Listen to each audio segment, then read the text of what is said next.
El primer video que les tengo aquí es algo que acaba de pasar y que sonó por todas partes. Obviamente hay muchísimos, pues, ya reportajes de esto. Fue hace una semana apenas, pero pareciera en este mundo que todo va en una velocidad espeluznante, que cada 3 segundos algo nuevo pasa. Entonces, pues vamos a ver este reportaje que hace la señora Adela Micha en su canal, La Saga, que por ahí de repente va a ver unos videitos. Vamos a ver. México siempre se supera a sí mismo. El sábado pasado, la Fiscalía General de la República devolvió a sus familiares el cadáver de Rubén Oseguera Cervantes, el Mencho, a una semana de que fuera asesinado en Tapalpa. Un familiar del Mencho se llevó sus restos, lo hizo en una camioneta, una funeraria en la Ciudad de México, y después lo trasladaron a Guadalajara para darle sepultura, despedirlo y enterrarlo. Hasta ahí, pues las cosas parecen más o menos normales. Pero ¿y luego? ¿Para qué les cuento?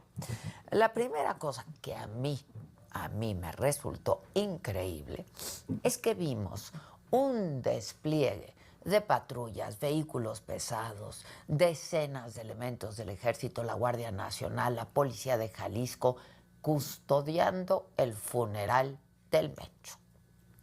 O sea, en lugar de estar vigilando calles, deteniendo criminales, estaban cuidando el velorio y el entierro de uno de los delincuentes, si no el más sanguinario que ha tenido México en toda su historia.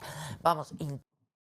La normalización cada vez más pues normal, vágase la redundancia, de esto, ¿no? De lo tan obvio que es para quién trabajan los políticos, ¿no? Y los pactos que existen, y que esto no es nuevo, que cuántos de estos velorios, cuántas de estas tumbas existen en el país. Incluso se reportaron sobrevuelos de seguridad en la zona. Sobrevuelo. Tenía razón López Obrador cuando decía que vivimos en el mundo al revés. Las fuerzas de seguridad resguardando el velorio del Mencho como si fuera un jefe de Estado o un héroe nacional.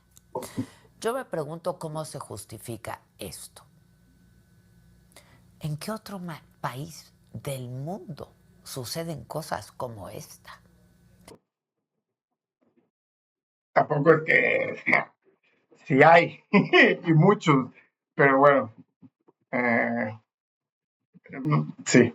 Vale la pena recordar, por si es que se había olvidado, que el Mencho es el hombre que estuvo detrás de los atentados contra Omar García Harfuch, Aristóteles Sandoval, Ciro Gómez Leiva, Carlos Manso, que el Mencho estuvo detrás de los horrores del Rancho Izaguirre.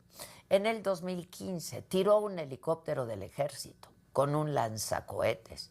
Se le atribuyen miles de asesinatos, miles de desapariciones, miles de muertes indirectas por consumo de drogas. ¿Cuántos negocios en el país no tienen que pagar todavía hoy ¿Y van a seguir pagando? derecho de piso al cártel Jalisco? Y que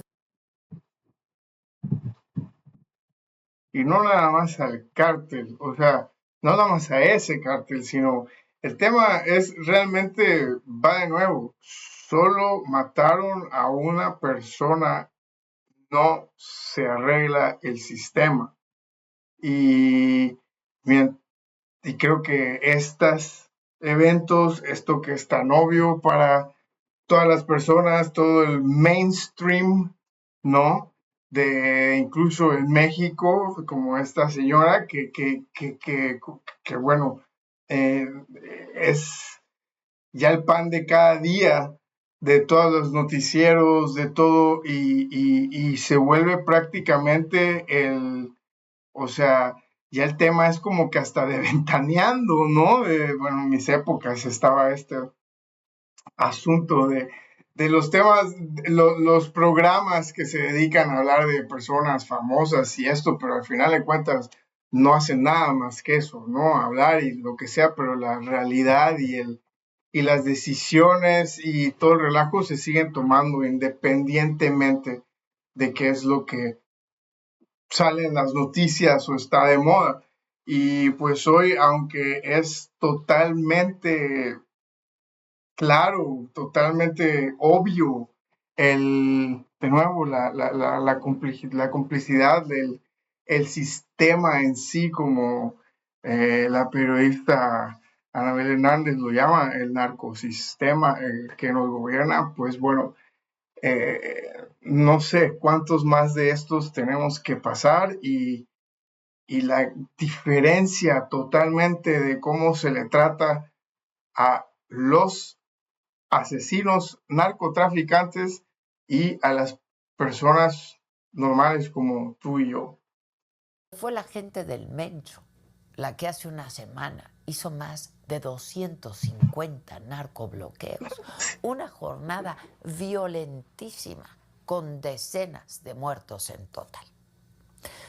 Y pues claro, las autoridades nos dicen que el operativo fue para que no hubiera balaceras ni atentados durante el velorio, que fue para resguardar el orden en Zapopan y Guadalajara. Y sí, en realidad, muy probablemente fue para eso, para evitar enfrentamientos. Pero viendo las imágenes, era imposible no pensar, perdonen, en los miles de desaparecidos, en toda la gente de las fosas clandestinas, en cómo se sintieron los elementos asignados al funeral del Mencho, cuando algunos de ellos tal vez perdieron a compañeros, amigos, familiares, hace apenas una semana, asesinados justamente por el cártel Jalisco Nueva Generación. Pero y no solo los afectados directamente, somos todos, somos un país, estamos, y me incluyo, aunque viva fuera del país, eso no le quita que mis padres, mi hermano, mis amigos, mi familia, mi historia, mi cultura, mi idioma, mi todo siga y seguirá siendo mexicano. Eh, y pues por eso me incluyo y entonces por eso estamos. Esta parte en México está secuestrado y lleva estado secuestrado ya un rato, un bastante pares de décadas. Y hasta qué momento eh, pues deja de ser tan, tan imposible el hacer algo, no, no sé, digo, yo no estoy aquí para decir cuál es la solución ni nada de esto, estoy aquí como ustedes viendo y tratando de entender qué pasa, por dónde va y escuchando diferentes puntos de vista, como vamos a ver a lo que sigue, pero bueno, con este tipo de, estas son la voz, este canal tiene 3 y tantos millones de personas de que los escuchan y este es el mainstream de lo que se escucha en México, de la parte de los noticieros del día a día y se reparten, ¿no? A los mismos expertos y todo este relajo. Pero ya no se habla, no se puede, no es otra cosa más que un tema totalmente así de, como lo dice al principio del video, es, es una novela de ficción totalmente, vamos, es triste y desesperante, ¿no? El cómo ya, aparte de todo, es normal. ¿Les habrá gustado cuando recibieron la orden de vigilar la despedida del Mencho? Por cierto, que la presidenta no asistió a los funerales de los soldados caídos en el operativo contra el Mencho. Pero si la cosa empezó mal, siguió peor. Tanto en el velorio como en el entierro del Mencho había un ambiente de fiesta. Hagan de cuenta los funerales de Mamá Grande.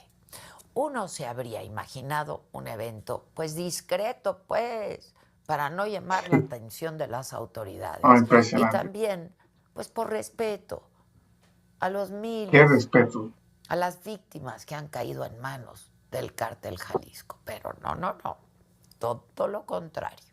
Como vieron en las imágenes, el ataúd del Mencho era dorado.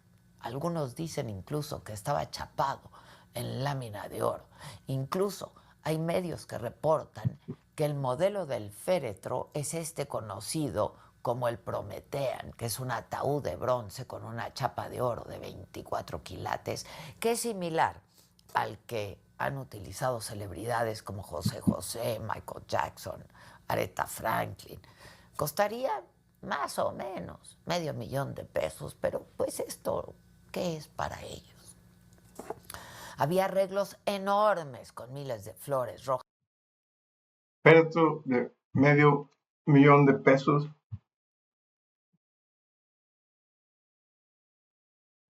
que no importa lo que cueste, sino qué es, para quién es, y en el contexto en el que pasa, como bien lo menciona. Es impresionante, es locos. Y blancas que tuvieron que montar con grúa, que no me van a creer de qué empresa. Grúas Oseguera. Algunos arreglos tenían forma de gallos para celebrar la vida del Mencho, que era conocido también como el Señor de los Gallos. Otros arreglos llevaban encima las famosas siglas de las 4 letras CJNG, Cártel Jalisco Nueva Generación. Pero además hubo música de banda, narcocorridos, con trompetas, tambor. Les digo, fue todo un jolgorio, una celebración, un homenaje al crimen organizado. Y yo, por supuesto, que entiendo y valoro el respeto para los muertos, que todos se merecen. Pero también hay que pensar en quienes sufren, padecen la violencia, en los soldados caídos hace apenas una semana, en lo que un funeral así dice sobre nuestro país, ya de por sí muy cuestionado por ser el poder del crimen organizado. Yo me pregunto qué mensaje le estamos dando al resto del mundo, qué mensaje le estamos dando a las víctimas de los carteles y qué mensaje se le da a otros criminales del país, que los hay a montones. Varios asistentes llevaban pues lentes oscuros, pero gorras, embosados con cubrebocas. ¿Se trataría de criminales con órdenes de aprehensión vigentes? ¿Se estaban protegiendo de otros carteles? ¿Quién sabe? Puede ser. ¿Qué mensaje le estás dando a la población de México? ¿Qué mensaje le estás dando efectivamente a los demás países? Y específicamente a uno, ¿no? Entonces vamos a ver ahora el mensaje, a esto quería llegar, que el otro país se está dando. Tal vez hubo una tregua implícita con otros carteles, o por qué no, con el mismo gobierno, para que no pasara nada durante el cementerio. ¿Cómo que tal vez? Y todo esto que les cuento ocurrió a plena luz del día, en el Panteón Recinto de la Paz, en pleno corazón de Zapopan. El cortejo llegó a mediodía en 2 carrozas llenas, les digo, de arreglos florales. Lo recibieron con música de banda, por supuesto. Después lo trasladaron al lugar donde fue enterrado. Afuera de todo esto, las autoridades vigilando los accesos al cementerio. ¿A ustedes qué les parece? A lo mejor yo estoy equivocada, no lo sé. No, no estás Lo que equivocado. sí se sabe es que el ambiente para los periodistas y reporteros que quisieron No estás documentar el equivocado. evento fue bastante complicado. Las Fuerzas Armadas no querían dejarlos pasar. Además, golpearon a un fotógrafo, un italiano estudiante, por tratar de retratar lo que estaba ocurriendo. Le robaron sus cosas, una mochila, sus cámaras, su teléfono. Y lo peor es que lo dejaron muy lastimado. En fin, ya fue enterrado. La policía o guaruras de cartera, la policía le pegó una madrina a un estudiante italiano por ir a tomar fotos a ver qué onda. Y le quitaron sus cosas. Jamás conocimos una sola imagen del cuerpo del Mencho. Y se va entre flores, música y lujos, como muchas de sus víctimas no se fueron. Y Sin una sola foto del Mencho. Bueno, el que sigue este video que vamos a ver a continuación para analizarlo, acabamos de ver entonces cuál es lo que acaba de pasar significativamente, ¿no? El tema de muerte del Mencho, la muerte. Imagínense que todo este relajo y que no esté muerto.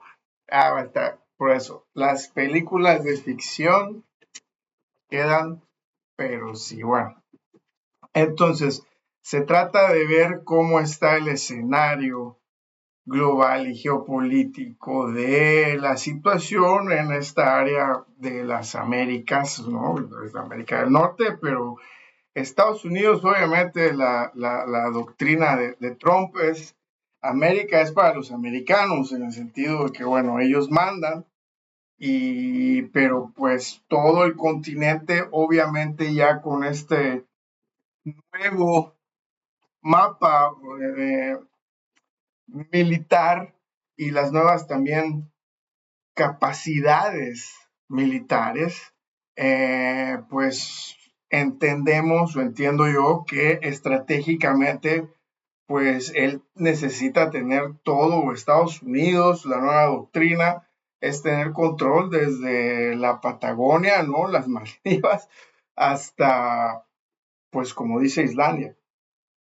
Entonces, perdón, Groenlandia. Entonces, pues esta última junta que hace, ¿no? El de Shield of America, o de, ¿no? Los escudos de América, o como sea, es precisamente un mensaje muy claro, creo yo, para el resto del mundo, para América, el continente en total, y bueno, para principalmente, ¿ok? La cultura interna de Estados Unidos, porque al final de cuentas, a ellos no les importa lo que todos los demás digan, ninguno de esos países que estás viendo ahí, ni nada de esto. Para ellos lo importante es tener la aprobación y los votos pues de sus paisanos y las personas que votan en Estados Unidos. Entonces, bueno, sobre esto que vimos en México, lo que ya sabemos y confirmamos es que el mensaje, y se sigue siendo así, es que pues queda obvio que tenemos un pacto, ¿no? Entre el gobierno y los narcos o el crimen organizado. Pero como que creo yo que está muchísimo mejor dicho, es un narcosistema en sí, o sea, el gobierno en sí ya son los narcos. Entonces, pues ahí habría que ver cómo se arregla esto. Entre que sí y que no, pues los gringos hacen esta nueva cumbre y se juntan con bastantes países y dejan fuera, pues entre otros importantes como Brasil, pues a México, ¿no? Dentro de este relajo. Pues queda obvio que no. Entonces vamos a ver directamente un video que está en inglés y le vamos a poner los subtítulos en español, porque lo que queremos es precisamente ver de la fuente directa. Esta persona se llama Stephen Miller. Este Stephen Miller, para los que no lo conozcan y no estén familiarizados con aquí mi compañero, ya los iba a alburear, pero bueno, me aguanto. Él es, digamos que el Pepe Grillo así de todo. Lo que él diga es muy importante dentro de las políticas en sí que están pasando dentro de Estados Unidos. La Casa Blanca, el Pentágono, todos los departamentos. Esta persona es una persona muy, muy importante dentro de la administración de Donald Trump. Entonces, bueno, hay que escucharlo porque esto sí, después de que qué bonito, Trump y Marco Rubio en español y todo relajo, bueno, esto es cómo lo vamos a hacer ley, cómo se va a institucionalizar este relajo, se va a hacer ley y cuál es el moving forward, ¿no? Del nuevo orden y del nuevo, pues sí, la nueva visión hacia el futuro. Y cómo entonces se le va a tratar a los narcos y si, bueno, vamos a ver. General Nordhaus. And thank you to my good friend, Secretary Hegseth, who I've long admired, but I've gotten to know personally in the last number of months. And he is as fine a gentleman and as fierce a warrior as you will ever meet. And we've all learned to put our faith and confidence in his leadership of the War Department. So thank you, Pete. There's been a paradigm shift under President Trump in the Western Hemisphere in the last 14 months. Some of that was touched on by the earlier speakers, but just to restate it, we are not going to cede an inch of territory in this hemisphere to our enemies or our adversaries. ¿Ya?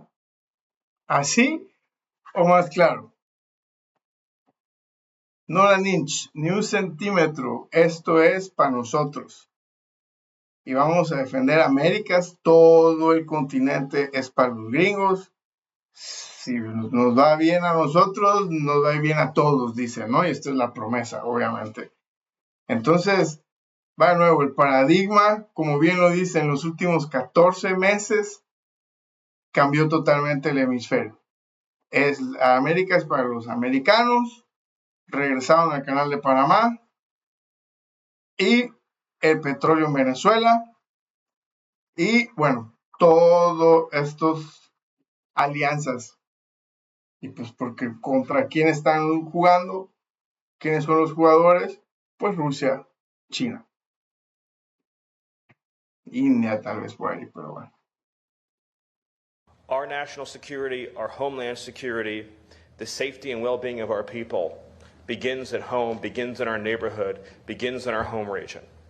And for too long, we have allowed foreign enemies, foreign adversaries, and enemy terrorist organizations to control territory and spaces in this hemisphere where they can project power, project threats, and directly threaten the lives of your citizens and our citizens. ¡Pum! ¡Pum! Listo, sí, están repitiendo.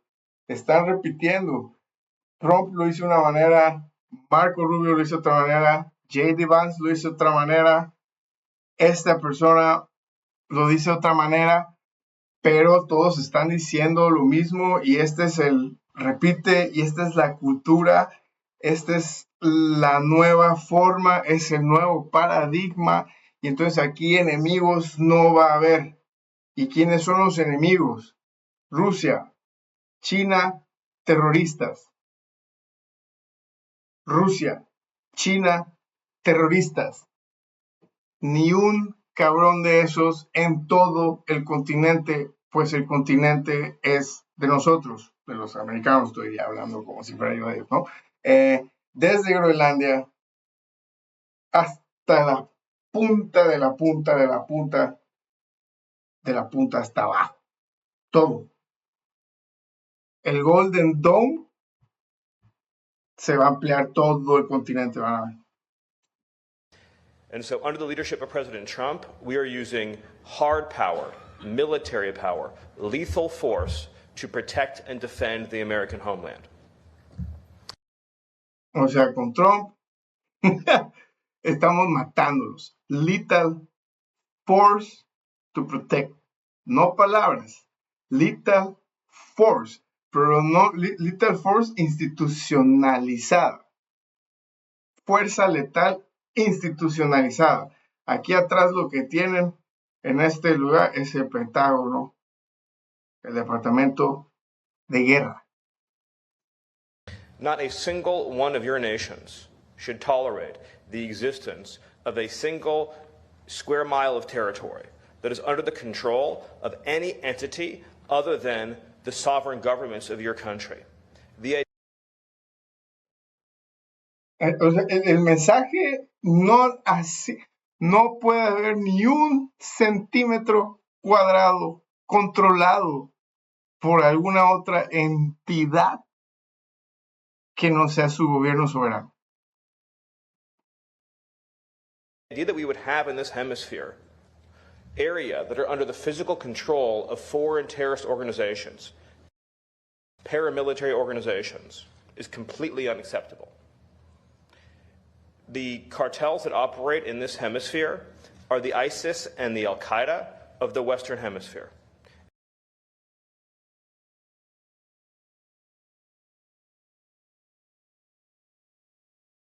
Lo ha dicho de 7 maneras diferentes en los últimos 3 minutos. Es institucionalizar a todos los niveles de la cultura, sociedad, gobierno, el control total del gobierno soberano y la cero, no hay ni un centímetro de tolerancia para lo que a ellos les llamen enemigos. And should be treated just as brutally and just as ruthlessly as we treat those organizations.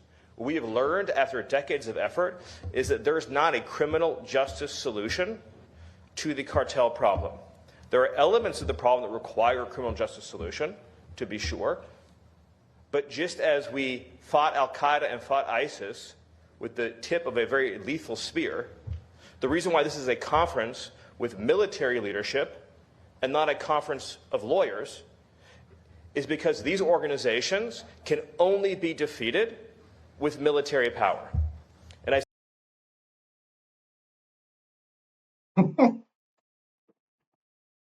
En esa reunión está el Departamento de Guerra y no el secretario de Estado. O sea, sí está, vamos, pero esto lo está diciendo, es guerra. ¿Ok? No venimos de diplomáticos.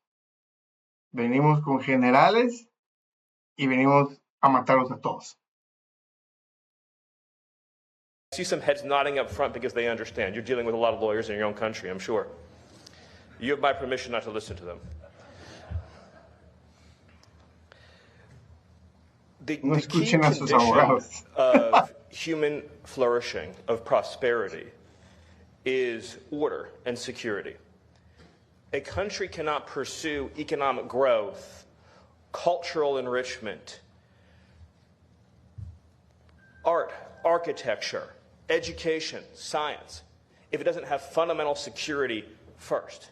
And for too long, we've been caught in a vicious cycle in this hemisphere where countries from Mexico down to the tip of South America do not provide their citizens with basic physical security.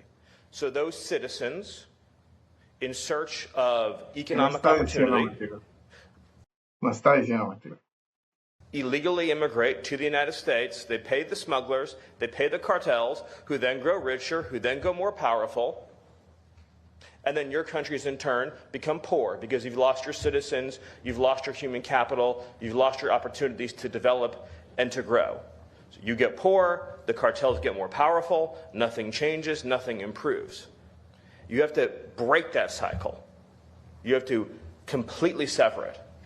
And that begins by dismantling these organizations that deal drugs, deal violence, assassinate, extort, blackmail, and also traffic illegally in human beings.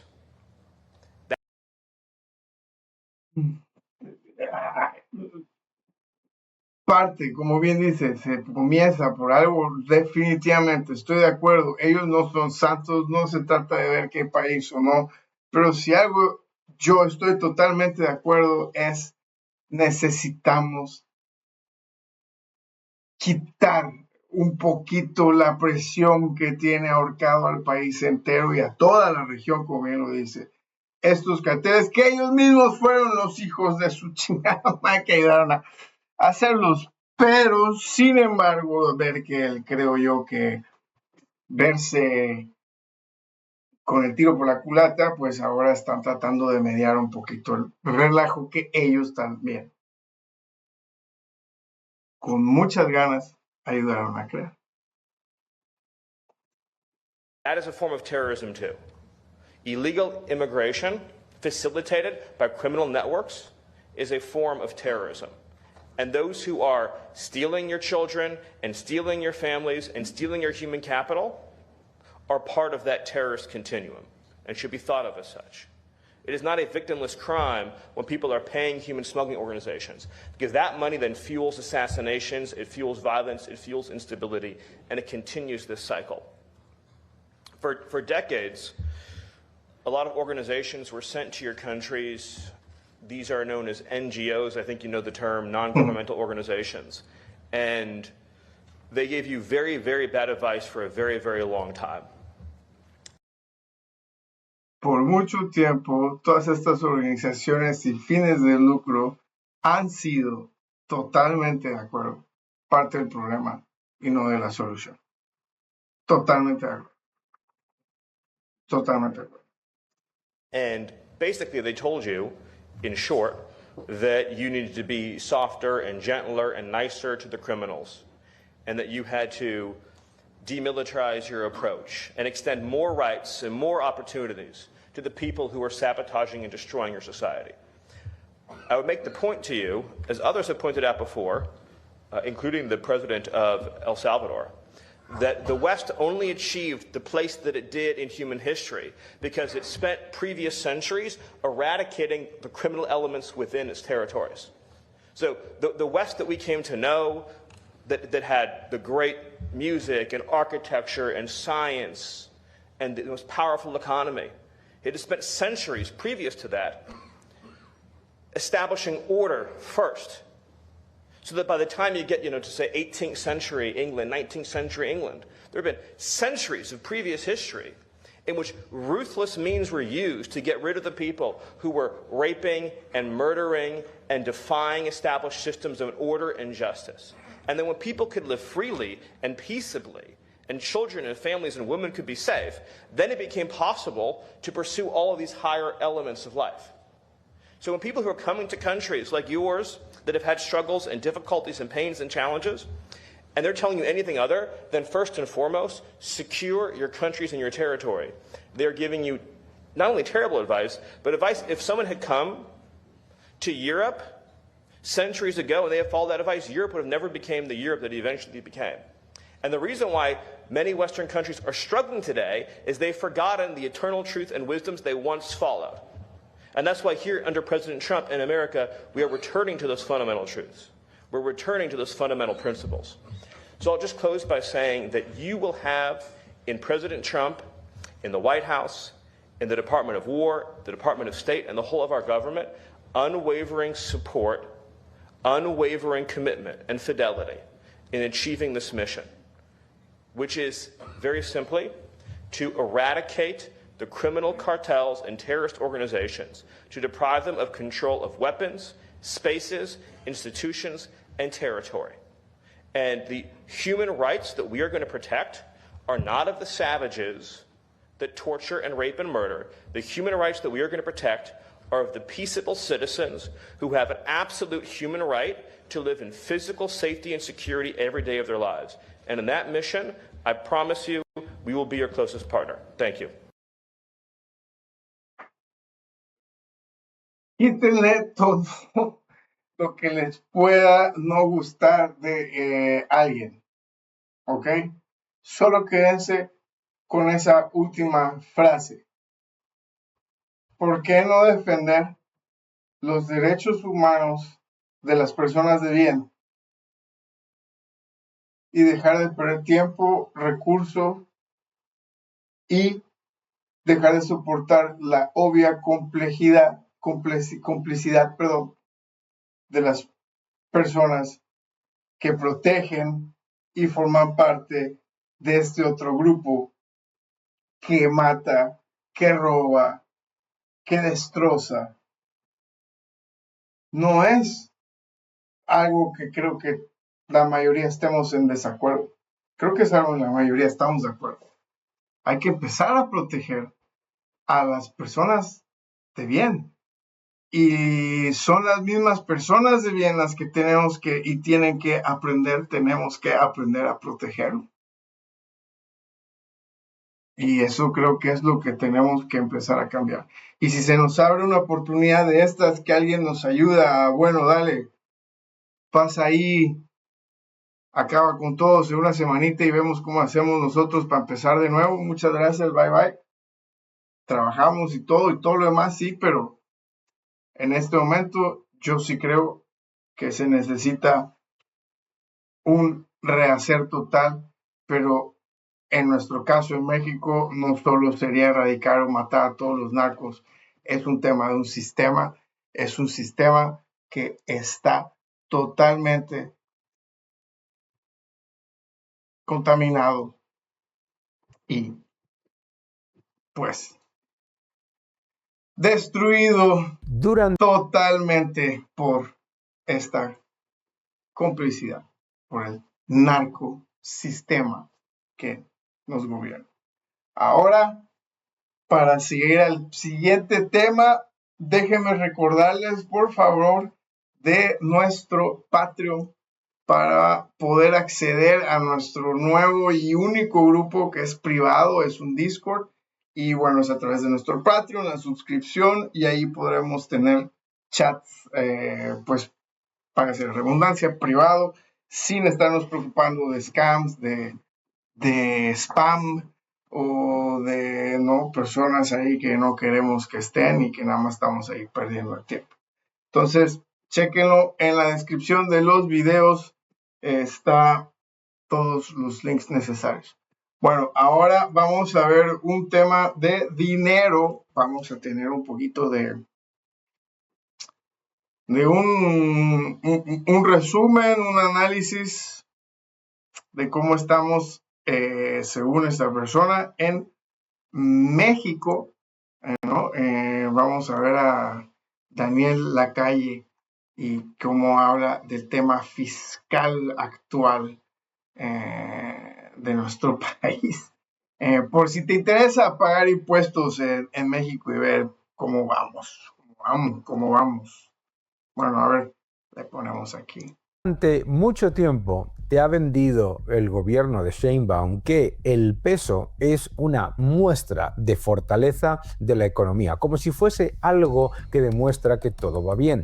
Pero claro, una moneda no es fuerte porque aguanta gracias a la entrada de remesas del exterior por la inmigración.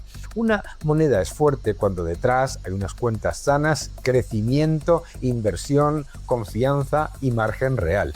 Y eso es justamente lo que le falta a México. México está en estancamiento y además con unas cuentas públicas completamente descontroladas. Porque si se suma un déficit muy elevado, una enorme carga fiscal como es la de Pemex y menos remesas, entonces lo que empieza a generarse es lo que percibe cualquier ciudadano de México, una inflación que no termina de ceder y lo que tienes no es estabilidad, lo que tienes es una ficción y es una ficción muy cara porque esa ficción no se puede sostener eternamente y la pagan los ciudadanos. O sea, se ve medio complicada la cosa, compañeros. Pero bueno, vamos a ver. Sostiene al famoso superpeso. ¿Por qué ese soporte se está debilitando y por qué Sheinbaum ya no tiene ni el dinero ni el margen para seguir vendiéndolo como un éxito? Lo primero que hay que entender es esto. Sheinbaum no heredó estabilidad y además de no heredar estabilidad no ha mejorado las cuentas públicas. La consolidación fiscal es prácticamente inexistente. No heredó estabilidad. Bueno, yo creo que esa palabra queda media corta, maestro. La señora, eh, digo, ojalá y lo fiscal sea lo único, pero como bien dices, el tema es, olvídate la estabilidad, hereda una inseguridad total que la puedes traducir a todo. Es económico, es social, es cultural, y pues se traduce específicamente a lo que estamos hablando ahora, cómo se ve afectado. Todos los dineros, las recaudaciones, lo fiscal, todo está conectado con el sentimiento al final de cuentas de las personas, de cómo te sientes por lo que el país, el gobierno te está dando a cambio de donde vives.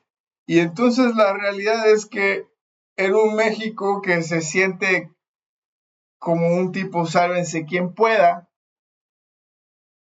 pues bueno, y Ella no heredó estabilidad, efectivamente, heredó una factura y no es una factura pequeña. El propio presupuesto reconoce ya que que se México cerrará 2025 con un déficit del 4,3% del Producto Interior Bruto y que en 2026 bajará, si es que baja, apenas a 4,1%, porque como ya saben los mexicanos, la economía no crece, está en estancamiento y eso no es una corrección seria, eso no es orden fiscal y eso no es cuarta transformación. Eso es seguir gastando de una manera descontrolada por encima de lo que se puede, mientras te cuentan que todo esto está bajo control. Y la verdad es que se está acabando la gallina de los huevos de oro, o por lo menos se está reduciendo de una manera significativa. Se está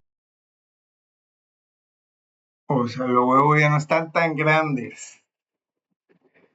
¿Qué tan grandes tenemos los huevos en México, en las gallinas? ¿Cuánto tiempo llevamos succionándole la vida a los huevos de la gallina dorada en México? Y sigue dando. O sea, imagínense lo que deberíamos de ser como país y cada uno de los ciudadanos de ese país. El potencial y que la riqueza que solo unos poquitos tienen, hay para todos. Debería ser un país rico, todos. acabando la fiesta fiscal y la cuenta sigue abierta y creciendo. Y la cuenta, claro, la pagan siempre los contribuyentes, los ahorradores, las personas que reciben un salario y que viven de su trabajo. Además de todos los problemas generados por una política fiscal imprudente, tienes el gran lastre que el oficialismo intenta disfrazar cada día, que es Pemex. Pemex ha cerrado 2025 con una deuda financiera de 85.200 millones de dólares.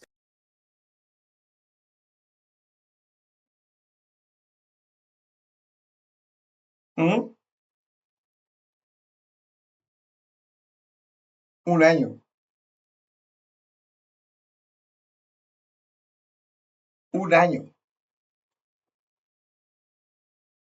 Además de 24.180 millones que todavía le debe a los proveedores. Y por si fuera poco, encima la señora Sheinbaum se permite regalar petróleo de México a Cuba.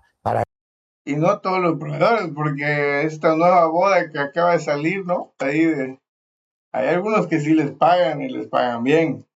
Ay, ay, ay. ¿Cómo funciona esto? Que ya se llegue al máximo nivel de paroxismo. Y por si fuera poco, no se puede olvidar que se enfrenta solamente en un año a más de 13.400 millones de dólares en vencimientos de deuda. Pemex al borde de la quiebra. Esto no es una empresa estatal fuerte defendiendo al país y fortaleciendo la industria. Para nada. Esto es una máquina de deuda y de clientelismo que encima se permiten utilizar para regalarle petróleo a la dictadura cubana que después, por supuesto, lo revende para lucrarse ellos mismos. Una máquina.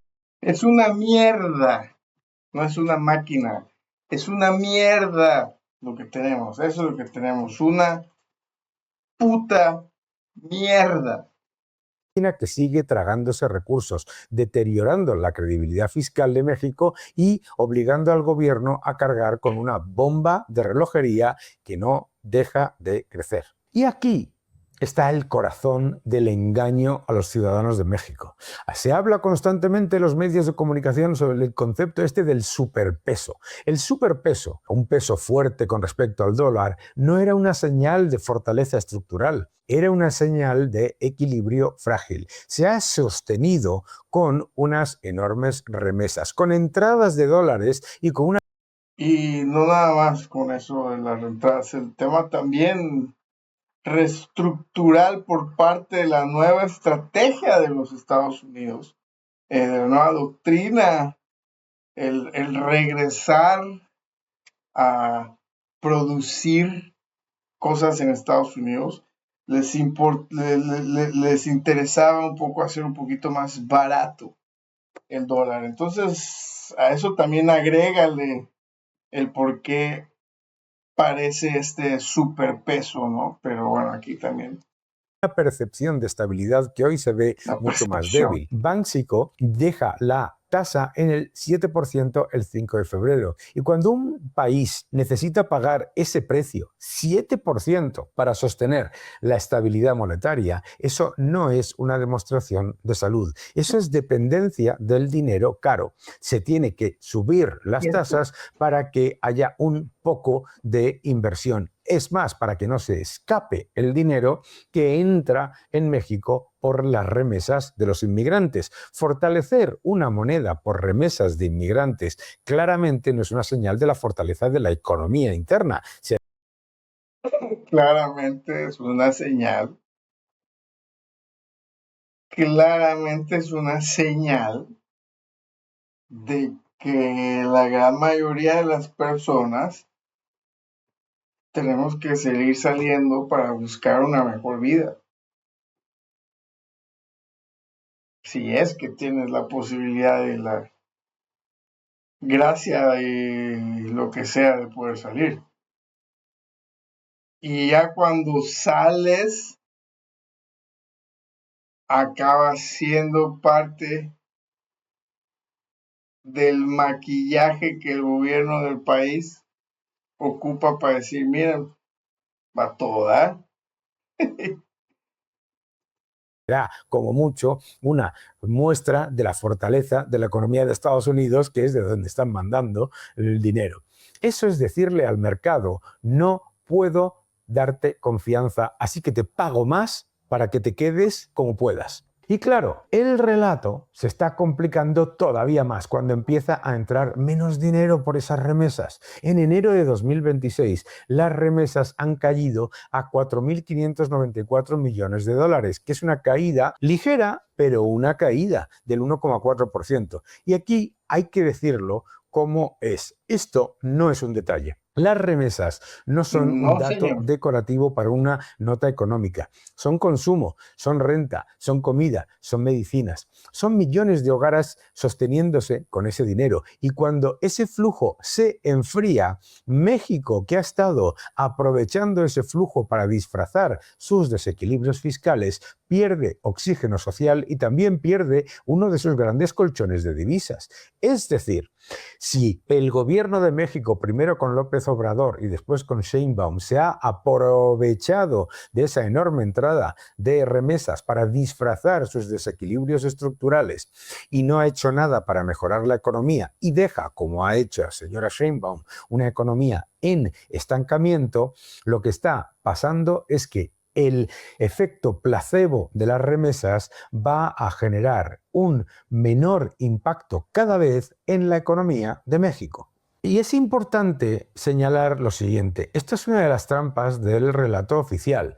Te pueden decir que es un mal mes, te pueden decir que ya rebotarán las remesas, pero la película completa cuenta otra cosa. Si vemos los datos, BBVA confirma que en 2025 se cerró con una caída del 5% prácticamente en las remesas, la primera caída anual después de 11 años seguidos de crecimiento. 11 años. Es decir, no estamos viendo un tropezón, estamos viendo que uno de los grandes amortiguadores de la economía mexicana que disfraza los desequilibrios fiscales de la señora Sheinbaum ha dejado de empujar y de ayudar como antes. Y cuando se debilita ese amortiguador y no hay ningún otro, porque no hay crecimiento, porque no hay consolidación fiscal, porque no hay control del gasto, porque no hay atracción de inversión como merece México, etcétera, cuando se debilita el amortiguador y el efecto placebo de las remesas, todo lo demás se vuelve mucho más frágil. Hay que reestructurar el sistema. El sistema está roto. Todo el sistema. La economía, las remesas, todo lo que tenga que ver con dineros, está conectado todo totalmente con el contexto de quienes lo manejan. Quienes son al final de cuentas las personas responsables de esto, de llevar un orden y un control nacional. Y bueno, los grupos que según lo deberían de estar haciendo, pues llevan décadas y décadas fallándonos. Se vuelven locos de poder, se corroen muy rápidamente y el lado humano decente desaparece en cuestión de segundos. Además, no es solamente que entre menos dinero, es que ese dinero también rinde mucho menos. En la primera mitad de febrero, la inflación anual ha subido al 3,9%. Y es más importante, porque la subyacente se ha ido al 4,5%, es decir, muy por encima de lo que son los niveles de objetivo del Banco Central. Y esto es clave, porque Sheinbaum te habla de el superpeso y te habla de la inflación controlada, pero la inflación no está controlada. Esto es absolutamente esencial, porque cuando sube la subyacente, el problema ya no está solamente en un producto volátil o en un susto temporal, el problema está en el sistema, está en la estructura de precios de la economía. Y eso significa que el alivio que te prometen es mucho menos evidente de lo que dicen. Te prometen subvenciones, te prometen ayudas, pero la realidad es que la vida de los mexicanos es cada vez más cara y además que la inflación no está bajo control. Aquí No sé, cada quien checa si los precios, las casas, la comida. Yo creo que todo el mundo, en todo el planeta, no, esto no es de México, pero obviamente se van combinando cosas y bueno, Tenemos otra consecuencia muy clara. Si la inflación no termina de bajar, el Banco Central de México tiene mucho menos margen para recortar tasas. Y si no baja tasas, el dinero sigue caro. Y si el dinero sigue caro, tienes menos inversión, menos crédito, menos dinamismo y más presión sobre una economía que ya llega tocada por un elevadísimo déficit fiscal y por Pemex. O sea, el gobierno necesita aire, pero la realidad de sus malas políticas hace que la realidad de los precios le quite ese aire a la economía. Y esto no es una casualidad, es el resultado de haber deteriorado los fundamentales de la economía y pretender que no pasa nada. Aprovechar una... Y pretender que no pasa nada. En eso creo que sí, ya somos expertos. Gigantesca entrada de ingresos por remesas, de divisas. Eso debería haber reducido dramáticamente la inflación y que la inflación esté en más del doble de la titular y también la subyacente, más del doble del objetivo del Banco Central, muestra que no solamente se ha despilfarrado la entrada de divisas, que debería haber enfriado la inflación, sino que la política de disparar el gasto público, que es emisión de moneda, y el déficit, que es emisión de moneda, empeora la situación para todos los ciudadanos de México.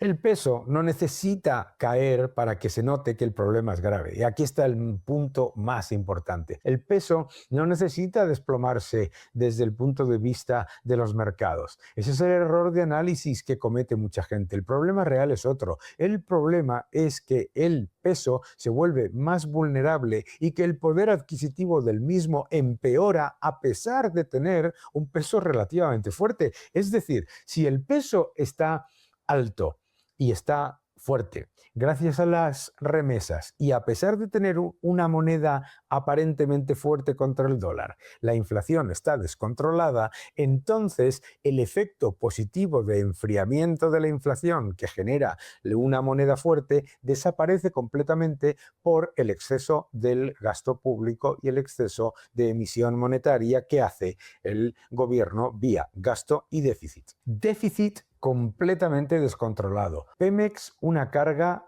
al borde de la quiebra. Tasas caras, remesas más débiles, inflación muy elevada, superpeso que no descansa sobre fundamentales sólidos y que ni reduce la inflación ni reduce las tasas. Y todo esto descansa sobre equilibrios cada vez más caros, más artificiales y más inestables. Durante un tiempo, el oficialismo... O sea, se ve bastante positivo la cosa. Vamos, hay que hacer algo. Es que ya hay que hacer algo. Ya sé que a bastantitos de los que nos ven o nos verán o estarán diciendo les va bastante bien, pero maestro, la realidad es que a la gran mayoría de nuestros países latinoamericanos nos va de la chingada. Hay que hacer algo. Podría vivir del relato. La cuarta transformación había generado un peso fuerte, estabilidad, programas sociales, superpeso, control, todo muy bien empaquetado desde el marketing. Pero 2026 empieza a romper ese discurso. 2025 fue un año de estancamiento, elevada inflación y elevado déficit. 2026 va a ser muy parecido, porque cuando se enfrían las remesas, cuando la deuda sigue pesando y cada vez pesa más, cuando Pemex sigue drenando recursos y empeorando. Encima se le regala petróleo a la dictadura cubana. Y cuando la inflación no termina de... Y hay un ecosistema que protege y mata a las personas, no puedes poner ni siquiera una gasolinera. Pemex está controlado totalmente por ese sistema también. No solo se trata de economía, ceder, sino que además sube. Ya no basta con repetir que está todo bajo control, como dice la señora Sheinbaum. No basta porque es nada más que marketing. Porque cuando se acaba el dinero fácil de las remesas, la realidad termina imponiéndose. Y eso es exactamente lo que empieza a pasarle a Sheinbaum, que se le desgarra el relato. Y encima intenta vender reformas políticas y hablar de ahorro institucional cuando el agujero económico sigue creciendo. Y esto es lo más alucinante. Lo más alucinante es pensarlo, que es el despilfarro de la renta petrolera, de la riqueza natural, de la gigantesca entrada de divisas por remesas, de todos esos vientos de cola, ¿de acuerdo? Y la economía en estancamiento, alto déficit y alta inflación, haciendo más pobres a los ciudadanos de México. La trampa fiscal de México no está en un solo dato, está en la combinación déficit elevadísimo, Pemex como lastre, menos dólares entrando por remesas, inflación sin control y una moneda que ya no tiene el mismo colchón. Por eso el problema de Sheinbaum en 2026 no es solo gobernar, es gobernar cuando ya se acabó el dinero fácil. Cuando se acaba el dinero fácil, el superpeso deja de parecer una fortaleza y empieza a verse como lo que siempre fue, una ilusión cara de sostener. Se tiene que arreglar precisamente el sistema. No nada más le toca gobernar, sino le toca gobernar sin dinero. O sea, aquí lo que estamos viendo es precisamente cómo, sí, tienes todos tus problemas con la corrupción, con el narco, con la inseguridad, pero mientras tienes dinero para seguir repartiendo, para seguir dando, para seguir comprando esta pasividad de la población en general, pues porque los pobres no te van a hacer una revolución, ¿no? Y al final de cuentas es lo mismo. El poder del Estado totalmente tiene la capacidad para erradicar en un solo mes, yo creo que a todos, ¿no? Y más si te ofrece la ayuda de Estados Unidos. El tema es el sistema. Y ese sistema se mantiene precisamente por la corrupción que está basado en el dinero. Entonces, pues bueno, ya no hay dinero. A ver cómo lo hacemos. Ay, ay, ay. Bueno, déjenme, acuérdense, escríbanme ahí en los comentarios de qué queremos hablar, mándenme videos para poder analizarlos con ustedes en los lives, temas que queramos estar viendo. Ahora vamos a pasar al próximo video. Nos pasamos al otro lado del mundo, no sin antes recordarles que contamos con asesorías personalizadas para todos los que tengan que ver con asuntos de criptomonedas, inversiones, seguridad, scams, si te robaron, si crees que te están tratando de escamear, ¿no? De tener alguna estafa, pues te podemos ayudar.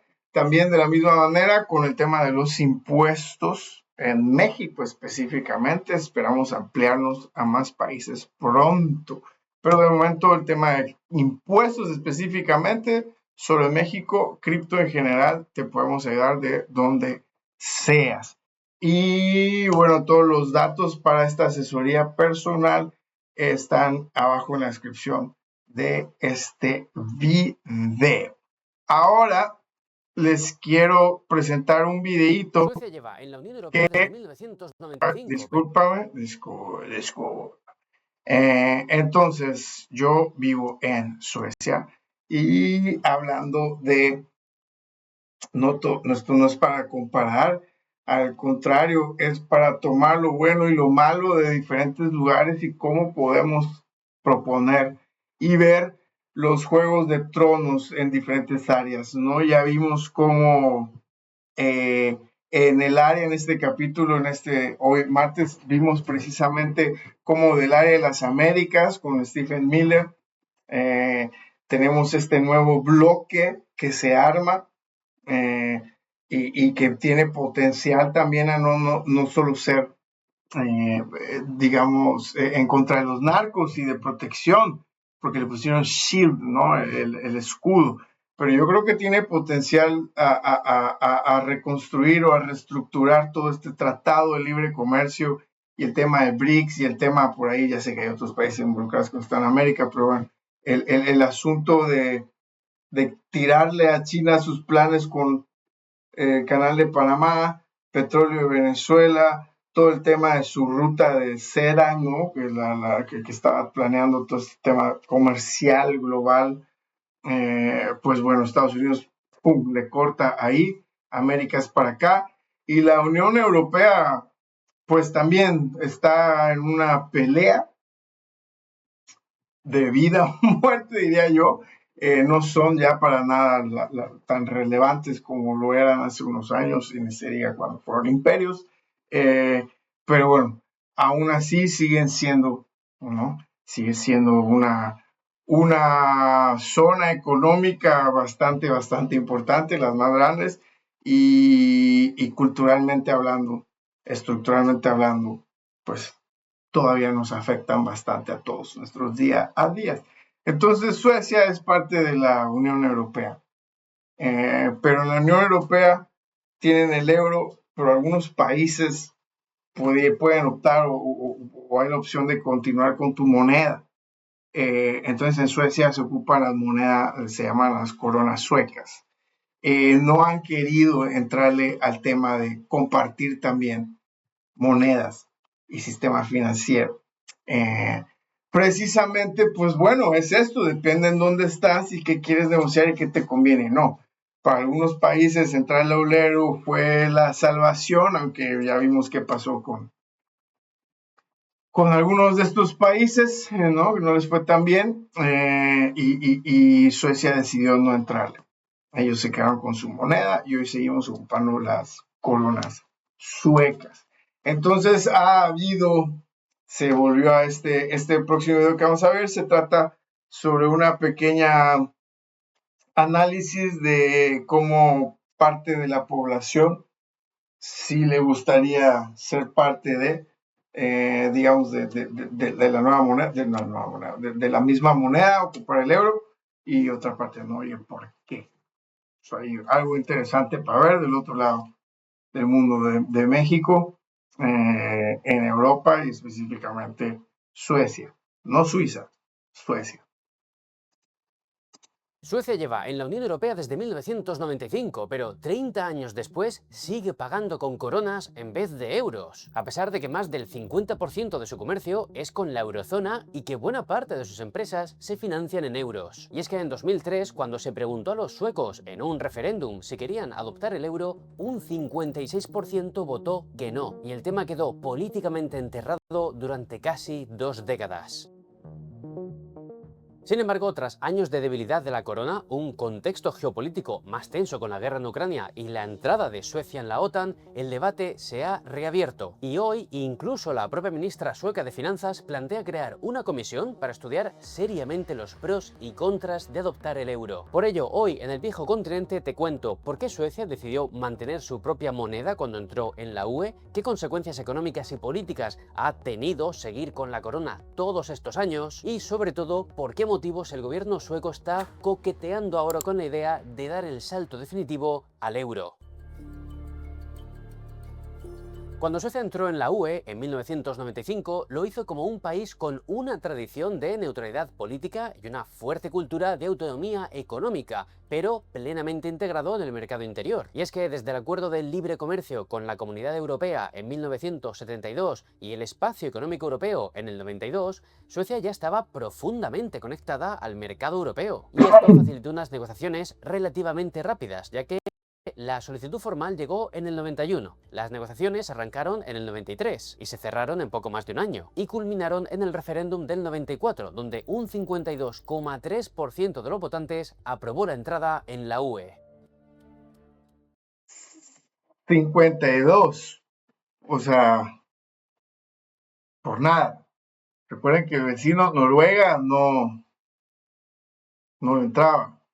Entonces, digo, para muchos aquí sigue siendo, no deberían de ser parte de la Unión Europea.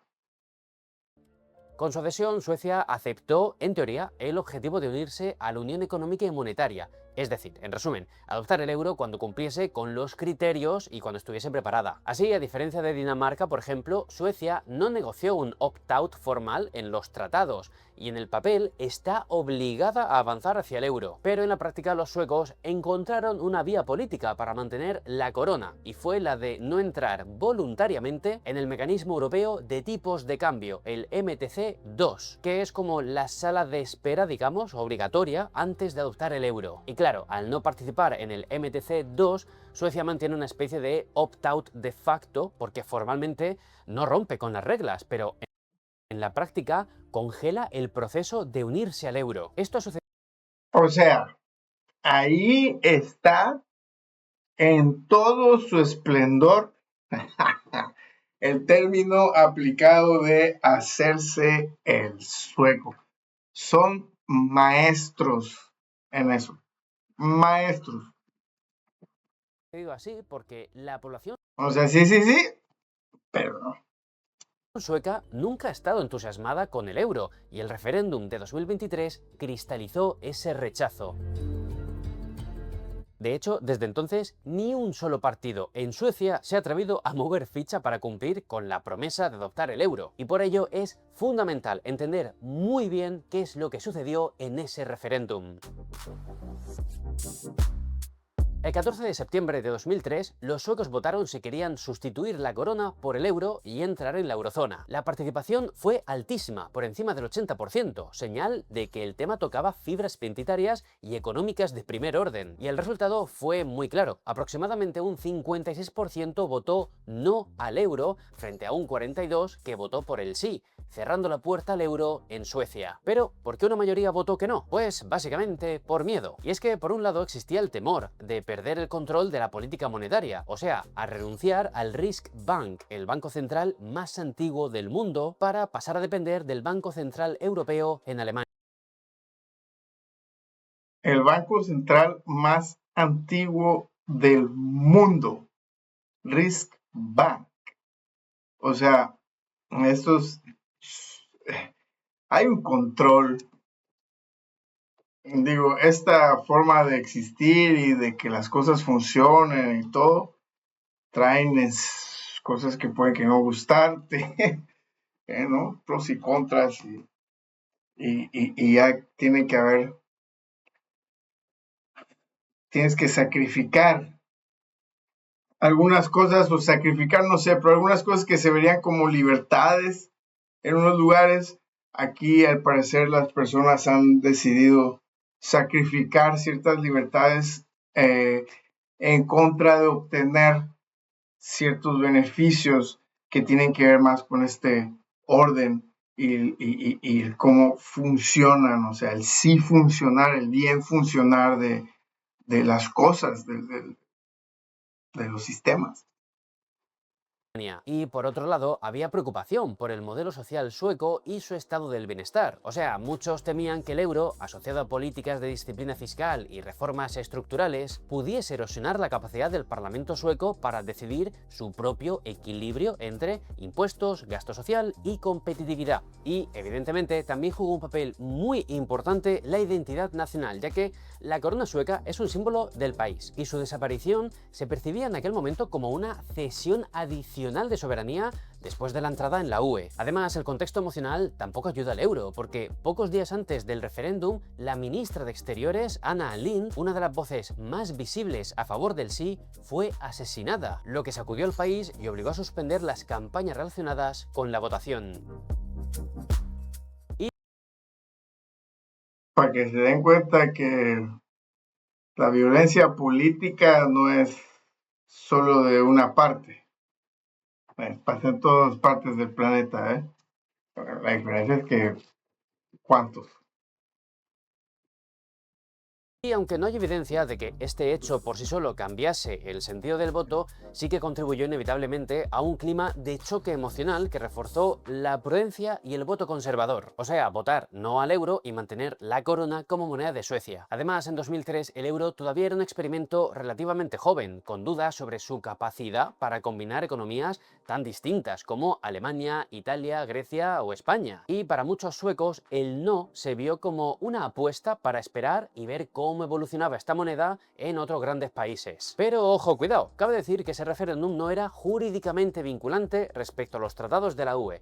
Es decir, lo que se votase allí no tenía por qué ser respetado por el gobierno sueco. Pero claro, a nivel político, el rechazo por una mayoría Hacerse sueco. se convirtió en un muro y todos los grandes partidos asumieron que no se podía forzar la adopción del euro contra la voluntad de la población. A partir de ahí, durante casi 20 años, el euro desapareció de la agenda política sueca, salvo en algún debate académico o en discusiones puntuales en campañas electorales. Y mientras tanto, Suecia se ha beneficiado de una política monetaria propia y que muchos consideraron clave para amortiguar el impacto de la crisis financiera de 2008 y la crisis del euro que golpeó de lleno a Grecia, España, Portugal o Irlanda. Por tanto, el mensaje en Suecia durante todo este tiempo ha sido muy claro. Quieren mantener la corona y echando la vista atrás, la idea es que fue una muy buena decisión. Ahora bien, ¿realmente se ha beneficiado Suecia de no adoptar el euro? Es decir, Les fue bien, efectivamente, en eso. No participaron en todas las crisis prácticamente financieras, pues por seguir confiando en su país, en su sistema. Entonces, digo, tienen maneras diferentes a decir no. Y creo que es una manera muy sueca de decirlo. El asunto de, mira, qué buen somos, pero nuestro sistema funciona muy bien como para venirlo a hacer aquí un desmadre con ustedes y a ver que sí, tú. Y entonces perder la soberanía de mi banco central por tener soberanía, ¿no? Ahora de otro grupo, pues también ahí son otros juegos de tronos que están peleando entre bancos centrales y poderes. si su modelo ha sido tan exitoso, ¿por qué no lo han copiado muchos más países que están en la Unión Europea? Pues vamos a verlo. Durante los años posteriores al referéndum, Suecia se convirtió en el alumno modelo de no tener el euro, pero estando dentro de la UE. Y es que es miembro de pleno derecho del mercado único, pero con una moneda propia, flotante y un banco central muy activo. Por ello, cuando estalló la crisis financiera global, el Riksbank podía bajar tipos de interés, intervenir en los mercados y permitir que la corona se depreciase para ganar competitividad exterior. Y todo esto sin tener que coordinarse con 19 países dentro del Banco Central Europeo. Así, mientras Ponte de acuerdo con 19 países. la periferia de la eurozona encadenaba ajustes duros, Suecia mantuvo más margen para usar la política monetaria y fiscal como amortiguador. Esta flexibilidad, evidentemente, tiene beneficios muy claros. Para empezar, ayuda a proteger el empleo y la producción en momentos de choque externo, sobre todo en una economía muy abierta y dependiente de las exportaciones industriales. En segundo lugar, permite al Riksbank experimentar con políticas monetarias mucho antes que otros bancos centrales, reaccionando con rapidez a los cambios globales. Y tercero, estar fuera del euro refuerza la sensación de que Suecia puede combinar integración europea con un alto grado de autonomía económica. Y esto es algo muy alineado con su tradición de modelo nórdico, donde se mezcla apertura comercial y estado del bienestar robusto. Son un país de menos de 10 millones de personas.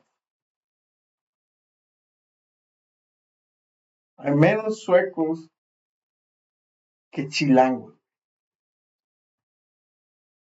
Ahora bien, la parte negativa es que esa misma flexibilidad se traduce en volatilidad cambiaria y también hay que ver esta otra cara de la moneda. Y es que en los últimos años, especialmente a partir de 2022, la corona sueca se ha debilitado notablemente frente al euro y el dólar, encareciendo las importaciones y alimentando la inflación. Y para un país cuyo comercio y sector financiero están profundamente entrelazados con la eurozona, tener una moneda que se deprecia de forma recurrente acaba generando costes, desde empresas que ven encarecidos sus insumos hasta hogares que pagan más por bienes importados. Y la caída de la corona también tiene un componente psicológico, ya que se percibe como una señal de debilidad relativa respecto a los grandes bloques monetarios.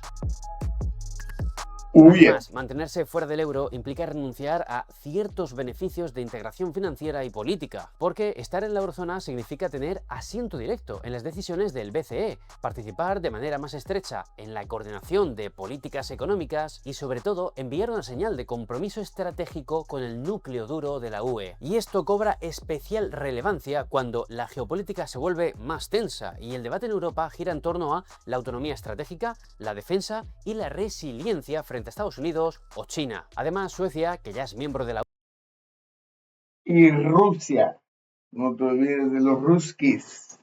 UE y de la OTAN, ya que entró en la alianza militar en 2024, parece que comienza ahora a ver la cuestión de la moneda no solo como un tema económico, sino también como una pieza más de su anclaje geopolítico en Occidente. Y vaya, hay que recordar que en paralelo a todo esto, muchas grandes empresas suecas operan ya de facto en euros, creando la sensación de que ya existe una especie de euro informal en Suecia, a pesar de que el ciudadano de a pie siga cobrando y pagando en coronas suecas. Pero es precisamente esta dualidad la que alimenta la gran pregunta para Suecia. ¿Tiene sentido seguir asumiendo los riesgos de una moneda pequeña y volátil cuando su economía ya está en la práctica euroizada, digamos? Pues si bien todavía no hay una respuesta para esta pregunta, lo que ha motivado que se esté planteando es el panorama geopolítico actual.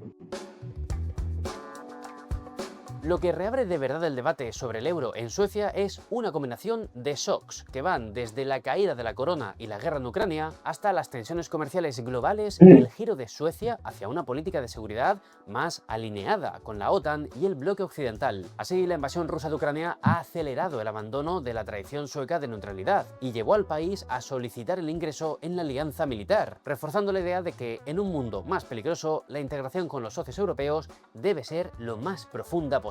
Y claro, en este contexto el euro ha dejado de ser solo una cuestión técnica y se está convirtiendo en un símbolo de anclaje estratégico. O sea, parte de la élite política ve que adoptar el euro enviaría un mensaje de que Suecia no solo comparte mercado y políticas con la UE, sino también destino económico y financiero. Además, la debilidad de la corona pone sobre la mesa los costes de seguir fuera del euro, con familias suecas viendo cómo suben los precios de los productos importados y abriendo la puerta de si una moneda pequeña como la corona realmente puede resistir mejor las turbulencias globales que una gran unión monetaria.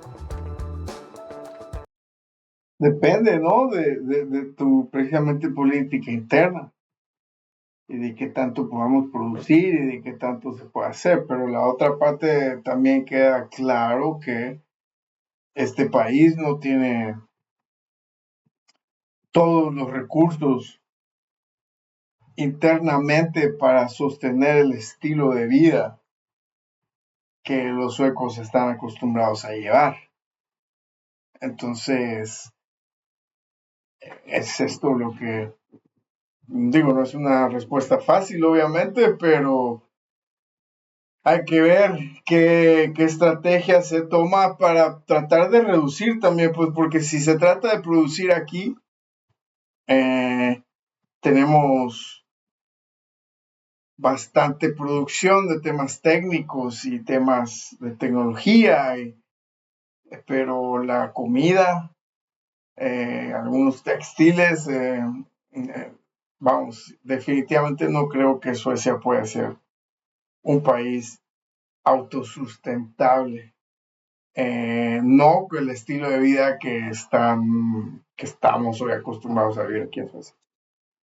Por todo esto, en enero de 2026, la ministra de Finanzas, Elisabeth Svantesson, dio un paso que habría sido impensable hace años, anunciando que si su partido, los moderados, sigue en el gobierno tras las elecciones de septiembre de este año, entonces impulsará una comisión para estudiar de forma exhaustiva los pros y contras de entrar en el euro. Por tanto, no, de momento la idea de la ministra no es convocar un nuevo referéndum, pero sí que pretende abrir oficialmente la puerta para ello, con una evaluación económica y geopolítica actualizada, 20 años después del no de 2003. De hecho, la propia Svantesson ha destacado como razones para replantearse el debate dos grandes hechos: la integración creciente de la economía sueca en Europa y el nuevo contexto de seguridad. Ahora bien, todo esto no significa que la adopción...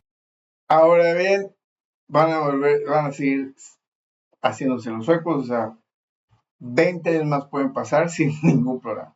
del euro en Suecia vaya a ser coser y cantar y ya esté hecho, porque Exacto. uno de los grandes obstáculos en el país es el Partido Demócratas de Suecia, una fuerza clave para sostener al actual gobierno de derechas y que firmemente se opone al euro, al presentarse como un partido euroescéptico. De hecho, este partido ha calificado la adopción del euro como una apuesta masivamente arriesgada para el bienestar de los suecos. Y lo cierto es que las encuestas muestran que la sociedad sueca sigue dividida, con casi un 50% que sigue oponiéndose al euro frente a un 32% que apoyaría adoptarlo, aunque es destacable cómo el rechazo se ha ido reduciendo de forma abrumadora desde 2012.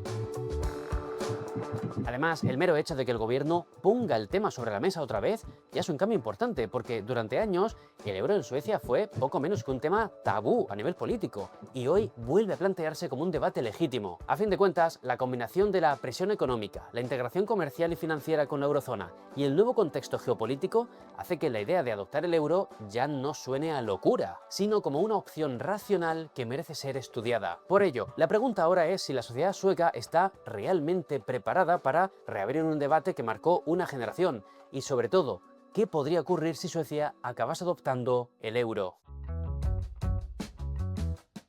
Si la comisión que propone el gobierno concluye que los beneficios del euro superan los costes, el siguiente paso lógico sería plantear un nuevo referéndum, probablemente vinculado a un calendario de entrada progresiva en el MTC2 y más adelante en la eurozona. Pero vaya, el proceso no sería inmediato porque requeriría años de preparación técnica, ajustes legales y de coordinación con el BCE y los demás países. Durante ese tiempo el debate público se intensificaría y muy seguramente volverían a la mesa todos los argumentos de 2003. Pero ahora a la luz de 2 décadas de experiencia del euro, incluida la gestión de varias crisis. Por todo esto, los defensores del euro pondrían el foco en 3 grandes ventajas sin ninguna duda. Para empezar, la estabilidad, y es que se eliminaría el riesgo de tipo de cambio frente a la moneda en la que ya se hace la mayor parte del comercio sueco. En segundo lugar, habría una reducción de costes financieros para empresas y hogares, al financiarse directamente en la moneda del bloque económico de referencia. Y por último, el peso político, ya que Suecia estaría en la mesa donde se decide la política monetaria europea, con voz y voto en el BCE,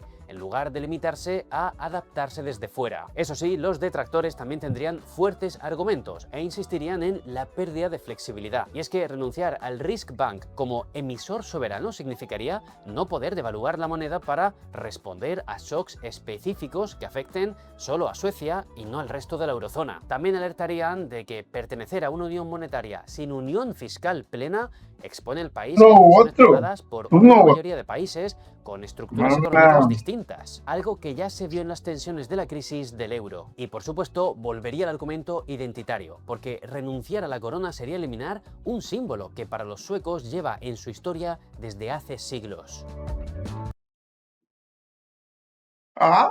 Totalmente de acuerdo. Yo no sé, digo, yo soy sueco, vivo en Suecia. Realmente, no sé, es más interesante y habría que ver. Lo que sí es esto, eso es lo que voy, o sea, depende de quién eres, qué país eres y en dónde estás parado y cómo te percibes, qué tan poderoso es, pues si al final de cuentas están ellos todavía pensándolo, vamos, algo de pro o algo debe de haber dentro del país que no se vuelve un tema como los otros países del bloque, que fue una decisión de CIA. Obvio, tenemos que entrarle porque si no, estamos jodidos. Y de esta parte de los nórdicos, los suecos y los noruegos, dicen, bueno, es que nosotros no estamos tan jodidos, ¿ah? ¿Y por qué deberíamos de compartir? Y entonces, o sea, compartir esta estabilidad o esta capacidad que tienen y que han generado en los últimos siglos, como dicen. Entonces, bueno, tiene un sistema que funciona bastante bien y yo podría entender por qué no estás dispuesto a arriesgarlo, ¿no? O ver qué pasa. Entonces, ahora les quiero mostrar por último un video. Vamos a a hablar un poquito más de qué es lo que los mismos Juegos de Tronos y los mismos actores que están ahora controlando el mundo en gran parte, que es la familia Trump, cuál es su apuesta a las criptomonedas en Bitcoin y todo esto, ¿no? ¿Cómo está la familia del presidente de la nación más poderosa del planeta hoy? ¿A qué le están apostando con Bitcoin? No sin antes recordarles de todos los martes tenemos un vivo a través de YouTube y Twitch. 9 a.m. Ciudad de México, todos los martes, que es más o menos 4 p.m. Europa Central. No olvides en seguirnos, dale, hoy tuvimos un pequeño problema técnico en YouTube, pero no pasa nada, están ahí al final de cuentas los videos para todos ustedes, para que los puedan ver a sus tiempos cuando puedan. Bueno, vamos a darle al último video del día y es sobre cómo la familia Trump está invirtiendo heavy en minería de Bitcoin, la infraestructura de Bitcoin.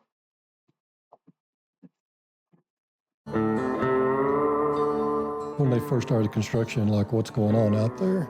Outside the small rural town of Vega, Texas, lies a 17,000 server Bitcoin mining operation. I have pictures. You want to see the pictures? This particular facility has ties to one of the country's most influential families. They'd probably love to be able to tell that story to people that don't live here, that Eric was coming. This is Trump country. Hey friends, Eric Trump. Welcome to American Bitcoin. This is something I believe in more than just about anything else in my life.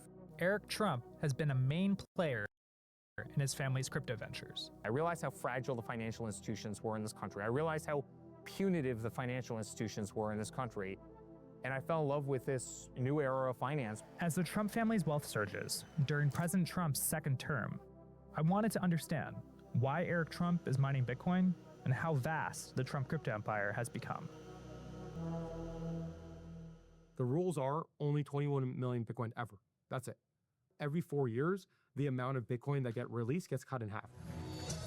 Asher Ganoot is the chairman of American Bitcoin, Eric Trump's Bitcoin mining and holding company that went public in September 2025.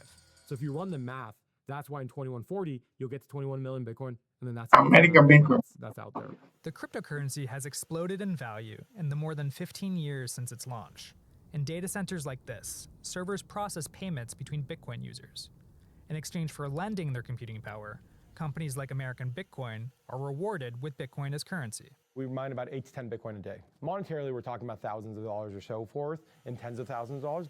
And this facility, 5 football fields in length, is designed to cash in on Bitcoin's skyrocketing price.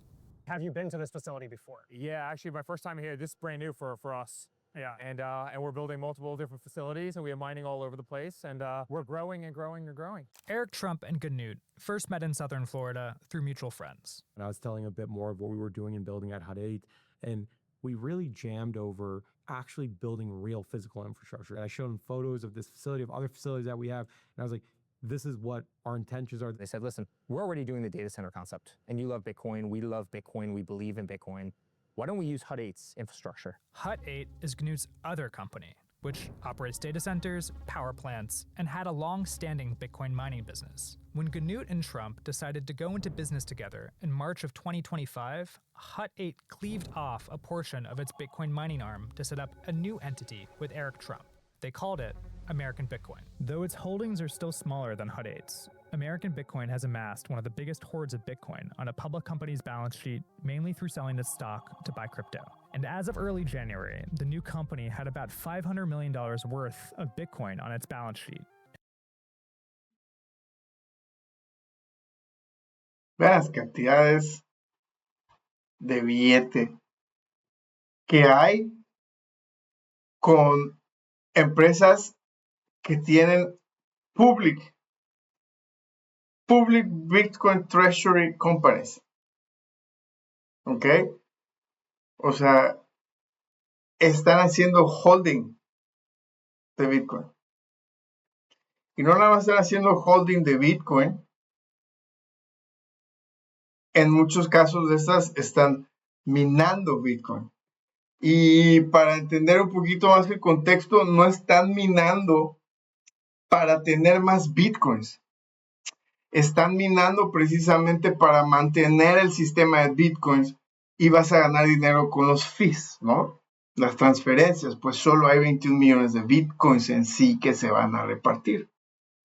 Y entonces, esto es lo que yo creo que al final de cuentas va a sostener un piso en Bitcoin. Y ojalá que pues así sea, porque por el momento ese piso se ve más como arena movediza. Been there, done that, pero bueno, vamos viendo. Enabling it to vault into the top 20 of the largest Bitcoin digital asset treasuries, a type of crypto financial play in which companies raise money by issuing debt and equity and then use that cash to buy crypto for their balance sheets. The business relies on the assumption that investors will buy the treasury company's stock to profit from the digital assets without owning them directly. The financial play became popular last year, but investor enthusiasm for these particular types of companies has waned. While some in crypto still believe there's a place for digital asset treasuries that hold Bitcoin, there's also a growing portion of the industry who believe that the model, which was once profitable, isn't sustainable over the long term. Hut 8 was around a market cap of 1.2 billion. Mm-hmm. Now the combined market cap of both companies was around 8 or 9 as of like market close on Friday. Mm-hmm. Is that just the Trump effect? No, I mean, Hut 8 owns about $1 billion of Bitcoin on the balance sheet. And we own a gigawatt of assets that we operate today. And then I think American Bitcoin, if we think about it, a company that was started April 1st of this year, in the first quarter we released, we did over $60 million of revenue at a 56% margin. I mean, that's better than some companies that have been around for 10 plus years. Hut 8 still operates this data center, owns the land, and employs the technicians. But American Bitcoin owns the tens of thousands of servers that generate the crypto. We're the actual data center technicians. We do this stuff all day. It should start blinking here any second now. Eric Trump first got interested in crypto around 2021, following the end of his father's first term in office. It was around then, when Donald Trump was facing mounting legal and financial hurdles, that Eric says major banks started closing his family's accounts. I have become the most debanked human being in the history of debanked human beings. Debanking is a term used to describe when banks deny customers access to financial services.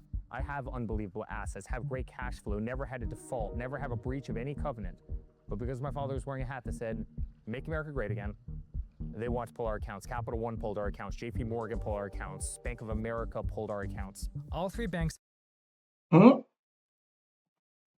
Y ahí está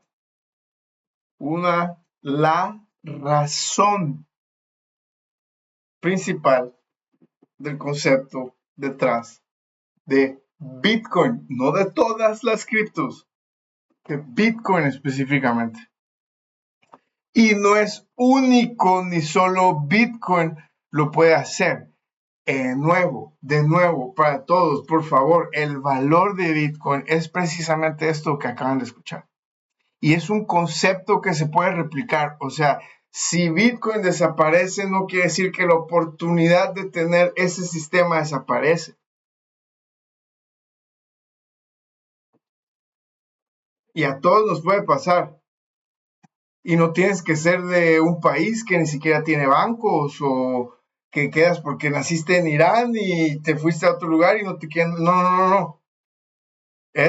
Hay titerteros y los presidentes del mundo se quedan fuera cuando están fuera. Son grupos de poder y debanking you. Te quitan tu capacidad de pertenecer al sistema financiero.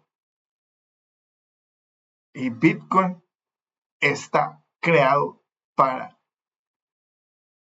eso, para ir en contra de eso precisamente, que alguien, quien sea, tenga el poder de decidir tu soberanía o tu capacidad de participar en el sistema financiero.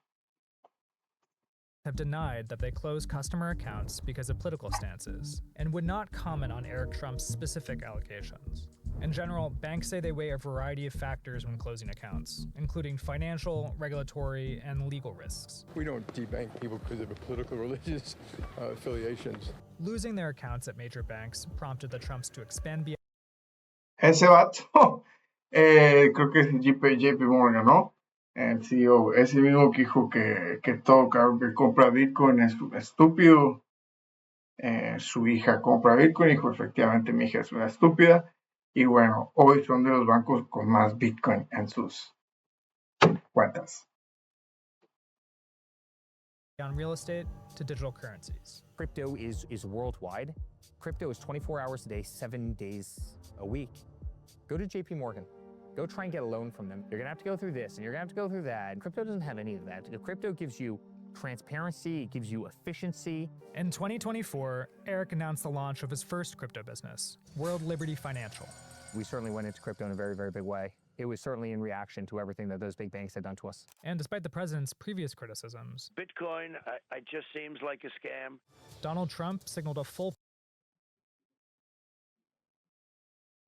pivot to crypto during his 2024 bid for a second presidential term, and as crypto executives donated millions to his campaign. I'm laying out my plan to ensure that the United States will be the crypto capital of the planet and the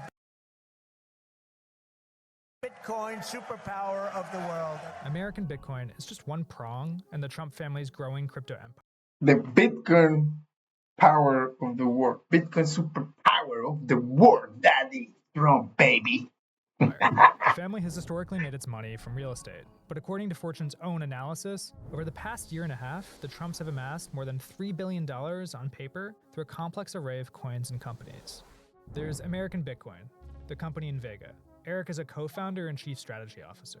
Donald Trump Jr., Trump's eldest son, is an investor. World Liberty Financial, one of the Trumps' most lucrative ventures on paper. The project has both its own cryptocurrency and stablecoin, which is like a digital dollar. President Trump and his 3 sons were listed as co-founders. Trump's special envoy to the Middle East, Steve Witkoff, and his sons were also co-founders. Earlier this year, World Liberty Financial applied for a federal banking license. Meme coins. President Trump and the First Lady have both promoted their own meme coins. Think crypto.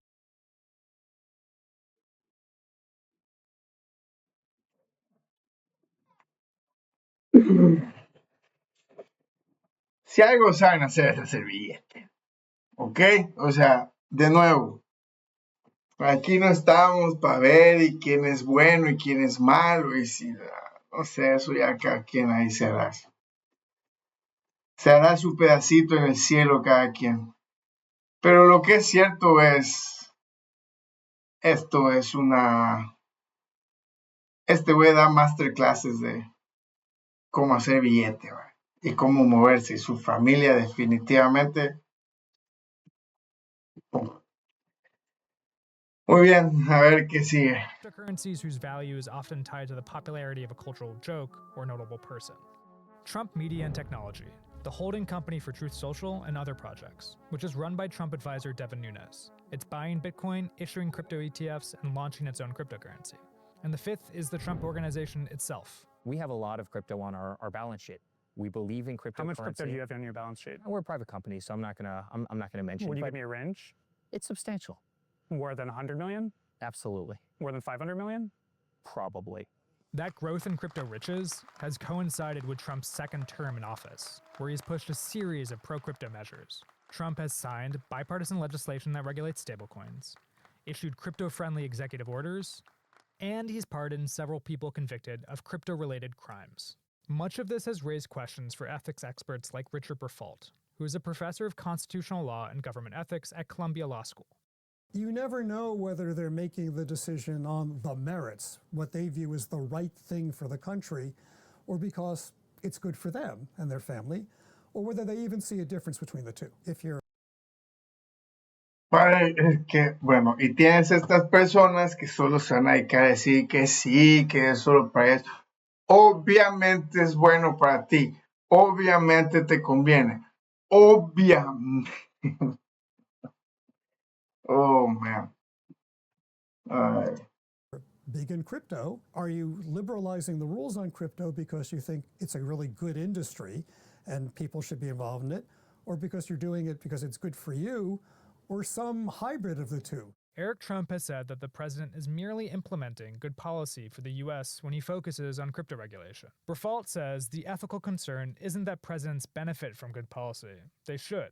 It's when that policy appears to favor targeted interests. It's a sense of sort of disproportion, that if the president or anybody else is, distinctively benefited by these decisions. Those within the crypto industry also recognize the potential for conflicts of interest. The value of the Trump brand includes Trump, right? Like there is no way around that. It's inescapable, right? It's like trying to talk about math without talking about numbers. Austin Campbell is a longtime finance executive who now runs a crypto consulting agency. He's also testified in Congress about crypto legislation. Eric, I understand, wants to be his own person, be involved in these businesses, but the reality is the magnitude of attention and capital and sort of like gravitas that they can have in this space is directly related to Donald Trump and his... Ese nombre, o sea, no te puedes escapar del nombre de tu papá si es Donald Trump, jamás. Digo, es... para generaciones y generaciones, vas a ser el nieto de Donald Trump. Being president of the United States. Even though there are many Trump fans in crypto, Campbell says some stakeholders worry that the politicization of the industry because of Trump family involvement could lead to credibility issues for crypto at large. I don't have any personal animus towards the Trump family here. I hope that the projects essentially deliver the value they say, that the Bitcoin miner mines Bitcoin successfully and returns capital to people, and that World Liberty has a stable coin that doesn't break or collapse and is used, or someday can be redeemed effectively if they don't. Eric thinks his family's involvement will help the industry. I think we're a big part of bringing crypto to the forefront, and hopefully we'll forever be remembered as that. We're these people who came out hard assets, who started believing in digital assets. He also insists there's a wall between his businesses and one of the most powerful leaders in the world. My business has nothing to do with my father. My father's running the United States of America. I'm a guy who's been in the capital markets my entire life. But no, my father has no involvement in the Trump organization. He has no involvement in our crypto business. In a statement, White House Press Secretary Caroline Leavitt echoed Eric, saying in part, neither the president nor his family have ever engaged or will ever engage in conflicts of interest. The Trumps aren't just contending with critics, they're also facing Es lo que todo mundo tiene que decir, ¿no? a volatile cryptocurrency market. American Bitcoin share. Disclaimer, no porque soy el presidente de Estados Unidos, me toca algo a mí. Have plummeted by more than 70% since it first went public. Like other digital asset treasury companies, its shares got hammered when the price of Bitcoin tumbled in October. The Trump's other crypto assets have seen a downturn as well. Obviously, the market's crashing now. We're talking about American Bitcoin. Does it shake your confidence at all? Zero. In fact, I've got more conviction on cryptocurrency right now than ever before. Volatility is our friend in crypto assets. But Eric remains optimistic. Their crypto is both good for his pocketbook and for America. That's what we are focused on each and every day. And to have machines like this in American heartland, in West Texas, using American energy, mining, I think one of the great assets of our time, right here in the United States of America, to not lose that competitive advantage to every country around the world, and they are all sprinting. Huh? Freedom, baby. Freedom. Te lo está diciendo una de las familias más perseguidas, con más enemigos que puede existir en el planeta, y precisamente es esto, Bitcoin ofrece eso, esa alternativa, y que lo estén institucionalizando, volviendo americano.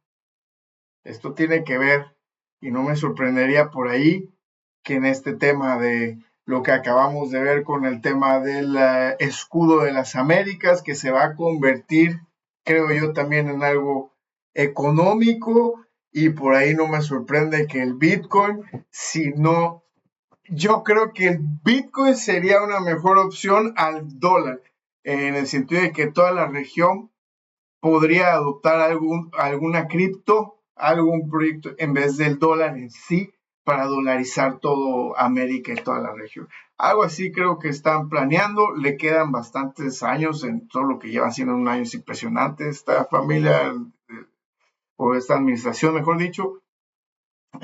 Y al parecer va a haber continuidad con los demás candidatos. Entonces, hay esa posibilidad. Vamos a ver qué pasa, ¿no? Y a ver, déjenme ahí sus comentarios. ¿Qué creen que va a pasar? ¿Bitcoin va a llegar a cero en los próximos meses o esto es simplemente otra etapa más?